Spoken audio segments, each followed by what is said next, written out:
Hello guys, what's up? So I just wanted to talk a little bit about one thing that has been on my mind lately, and I have thought about it before in my life, of course, but in the last about few months I've been thinking more and more about it, and it is about, you can say, lifting identity crisis. I stole that term from Brendan Campbell because I have watched some recent video of his, and yeah, I've been thinking a lot about it because, you know, as I started to focus more on strength, I actually started to learn more and more about training overall, about hypertrophy training, or you can say bodybuilding training. And I gained a lot of mass also in the last 3 years, maybe probably even more than the last 10 years of my training career, if you can say it like that. And you know, you always kind of get pulled on both sides, especially if you see results from both sides. And my bench and squat and deadlift all went up in strength. I mean, my numbers all went up and are still going up. So that's that's really cool thing to see, you know, that you are still progressing after a lot of years of training.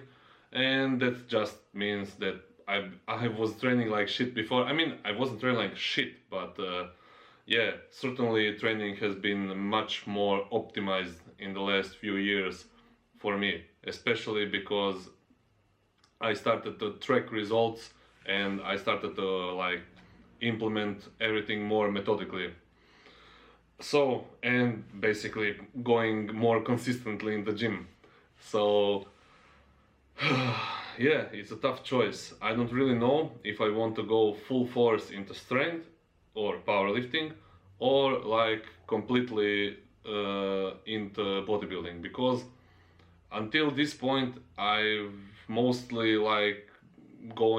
mostly going from one thing to another. So, and I didn't really maximize either one style of training or the other, because I gained a lot of strength, but I actually almost never go below 5 reps. So when I train even for strength, I almost never go below 5 reps. Very rarely, only when I want to test something, and that's for really short periods, maybe 2 weeks, top 3 weeks. And to me, considering that I basically trained like a bodybuilder, I hit some pretty big numbers, in my opinion. I know I'm not the strongest guy, I know I'm not some freak power lifter, and I don't even have the genetics for it, I don't have leverages for it, and I know that. The only thing I have maybe leverages for is deadlift, because I have strong back, strong posterior chain, and I have really long arms. So yeah. And but I have gained a lot of mass also. So I mean, a lot of mass, more than the last 10 years. So it's like, I don't know, I'm really torn apart. And as Brendan Campbell says in one of his latest videos, of course, is you can say that I have some identity crisis. And but there are pros and cons to both sides, because bodybuilding is much less stressful for your body. Powerlifting is, of course, really stressful for your body. We all know that. There is no way around it. If you are pushing a lot of weights, big weights, big for you, big weights are relative. So you obviously are gonna do some damage to your joints and your ligaments. There is no way around it. It's just a matter of time when something is probably gonna start hurting. So there is that. And in bodybuilding, of course, it's also like that, but in bodybuilding you have more options and you have more exercises to choose. So it's not like you have to do bench if you want to have bigger chest. you probably want to do some sort of bench variation. In my opinion, there is no way around free weights for bench and for basically any body part.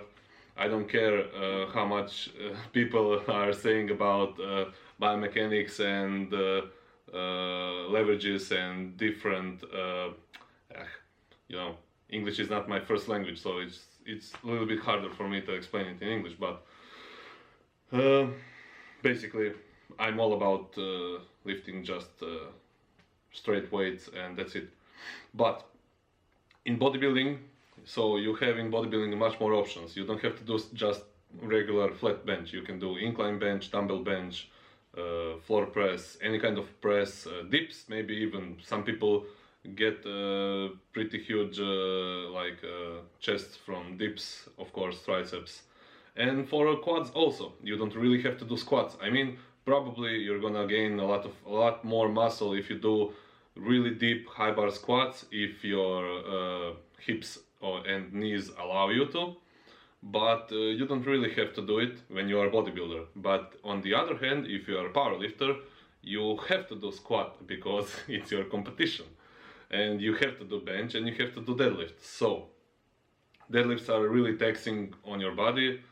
So for example, my last kind of PR, 6 reps with 250 kilos, trashed my training for 2 weeks, and I knew that when I did that set. That's always the case, because if I do a set like that, and it's literally only one set, I'm so trashed that basically the next Monday when I try to do squats, it was like I'm gonna fucking die, you know. So if you're training for mass, you are not maybe obligated to do deadlifts or something like that. Maybe even RDLs are pretty much better.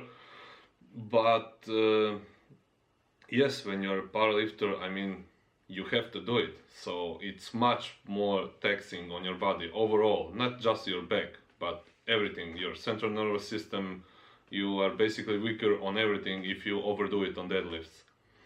So there's that. And yeah, of course, one the biggest positive thing about powerlifting is that it's really cool to see how much you are progressing in numbers. So when you're a bodybuilder, you actually can progress in numbers, because even if you are bigger, so your muscles measure with bigger, that doesn't mean actually that that's muscle. You can eat more salt the day before, or you can drink a little bit more water, so you get a little bit more fluffy. So it's kind of really difficult to see any progress, especially when you're like me, when you're training for 13 years. I mean, I'm maybe not the biggest dude out there, but it's really difficult to build something when you trained for 13 years.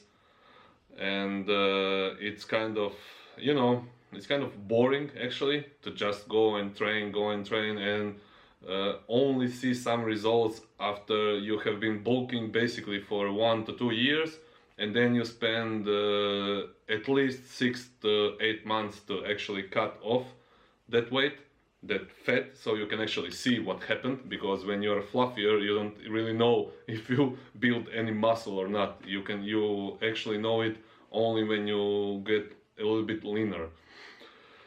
So yeah, but you know, both sides, bodybuilding and powerlifting, have their pros and cons. But in my opinion, I was always more inclined to be, you know, healthier.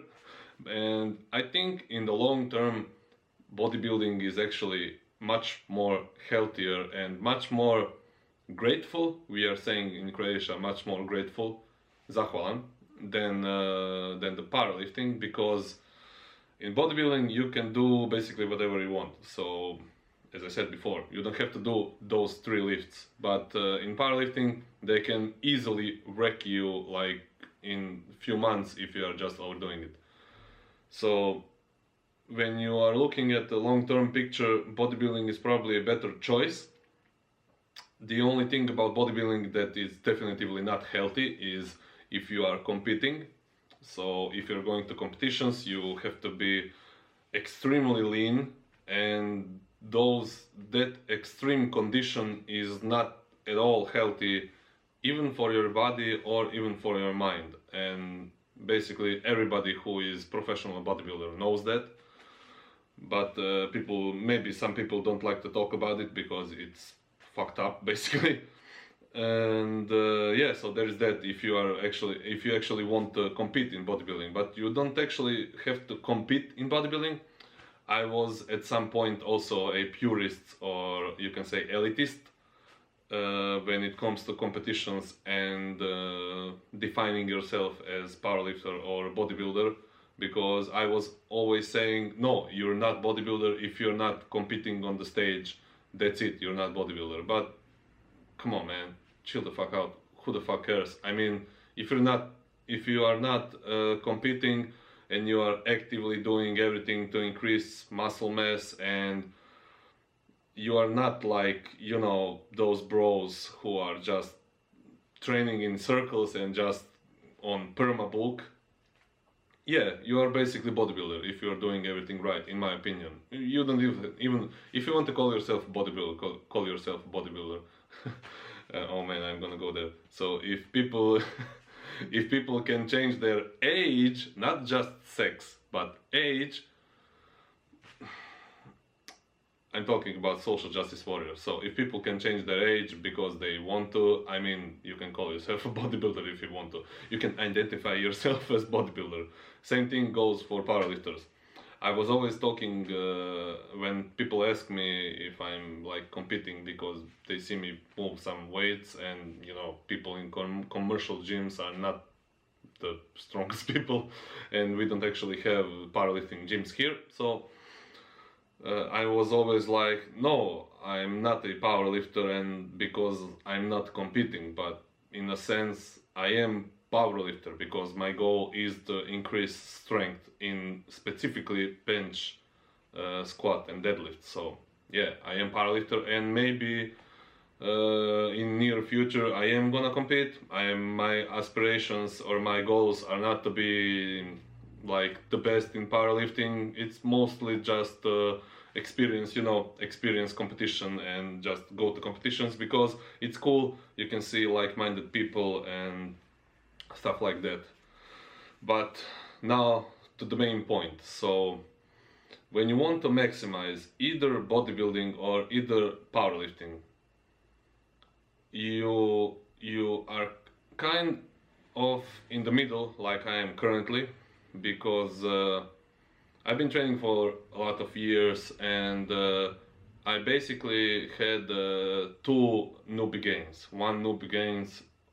Number one noob gains, or first noob gains, were when I was 17 years old, when I finally figured out some solid training, and I gained a lot of muscle in 8 months. My bench basically jumped from like 60 kilos to 110 kilos in only 8 months. So that was my first noob gains. At the time I didn't even train lower body, because some best psychiatrist, not psychiatrist, some best, yeah, told me that it's not good for me to train because I have had fucked up knees when I was 16 years old because of basketball. So basically I was told that I couldn't train legs, and I was afraid to fuck up my knees even further. I didn't train legs, so that's why I didn't train legs for at least first 3 years of my training career. And second noob gains that I had was around 2015, when I finally said to myself, okay, if you really want to go to the gym, if you really want to make something of it, at least start implementing everything you know, because I knew a lot even back then. I didn't implement it because I was inconsistent, but I knew a lot. So I started implementing stuff that I knew back then, and at the same time I was learning. It was basically my second time that I had my noob gains from 2015 up to 2017, somewhere around there, when everything jumped up. My body weight, my lifts, everything. So, and now, when all of those things slow down, I really need to focus and choose what I want to do with my lifting. And it's pretty tough decision, because both directions have their pros and cons. And currently, to be honest, I'm actually more oriented toward the bodybuilding side, because you can always train like strength athlete but be a bodybuilder actually, and you can always train heavy but be bodybuilder. Like, not bodybuilder per se, so you can one day step on stage, but you can focus on gaining mass, and at the same time you can focus on gaining strength, because when you at some point you basically have to focus on gaining strength, even if you are hypertrophy oriented, because you can't you can't build big legs with 100 kilos. So I don't care what people say, you just can't do that. I mean, if you want to have big legs, you have to lift some serious weight, and same goes for everything. People usually forget that it is your muscles that you are building. Your muscles are lifting shit. So yeah, I don't care what any I'm not saying that you have to raise your 1 rep max, because that isn't like really correlated to your strength, to your muscle gains. But you have to actually get stronger, and you have to be able to do more work from as the time goes on. So yeah, when you're training for bodybuilding, you actually are in a way training for strength, and it's much more long term, it's much more forgiving, because you can do whatever you want. You're not really tied to squat, bench and deadlift, and your training doesn't all revolve around those things. I hope I said that correctly. And when you're powerlifting, basically, you know, as I think that Eric Helms once said, that the bar doesn't care if you have some imbalances. The bar will basically wreck you. So that's how he wrecked his hip, when he was referring to his hip. So yeah, and it's really tough, especially when you are a taller dude like me. You get beat up pretty easily. And you know, also one thing, I know this video has been a little bit longer, and I know most of you didn't even listen to it, but doesn't really matter. And also one thing that I like to mention is, if you want to maximize powerlifting, you basically want to fill out your weight class.